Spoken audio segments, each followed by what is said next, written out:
My name is Andy Bochman. I'm with two organizations here at this conference. I'm with IBM, it's my day job, and focus on energy security for different parts of IBM.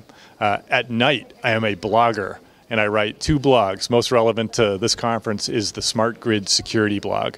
The other one's called the DoD Energy blog, which focuses on, there is some overlap between smart grid stuff and what the DoD is working on. We've been looking for a conference like this for some time, people that work in some part of the intersection between the smart grid and the cybersecurity folks.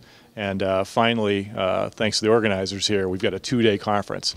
Previously, you can see this topic, smart grid security, discussed at the million other conferences on the smart grid. There's always an obligatory panel on this topic, but because it's only limited to like 30 minutes or 60 minutes at the most, it's only the lightest treatment. 2 full days has allowed us to drill down and get to some real meat, you know. Also bringing together a pretty good cross-section of the vendor community. You'll always see the vendors at the conferences, but then bringing in the regulators, like the commissioner yesterday from FERC, and bringing in substantial representation of the utilities themselves, the guys we're all really trying to help. That's created a tremendous atmosphere for conversation and information sharing.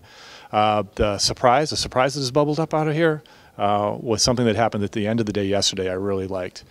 During the course of conversation, the topic of standards is always in the air, and NERC SIPs are the ones that are driving people to do something related to security. Everybody views them as highly flawed. The regulators think they're flawed, even those are the guys that have come up with them. The vendors think they're flawed, and the utilities think they're flawed. So it's like we're beating up on these standards all day, but we can't stop talking about them. At the very end of the day, we had a conference with 3 guys representing utilities, and a question came up at the very end that said, would your organization be more or less secure absent these standards that everybody has a problem with?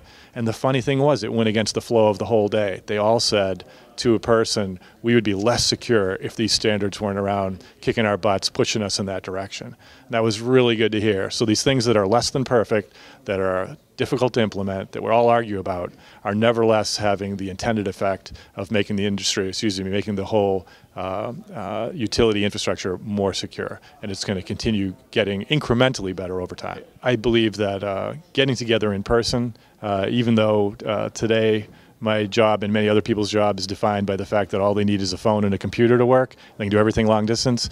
There's nothing like occasionally getting together with those people you're having the phone calls with or the emails with and meeting them and looking them in the eye and hearing the tone of their voice in person. So I definitely agree with getting these people and more into the same room for a couple days is certainly worth it. I think every person here would agree that they've had a great time so far, and we still have a little bit ways to go.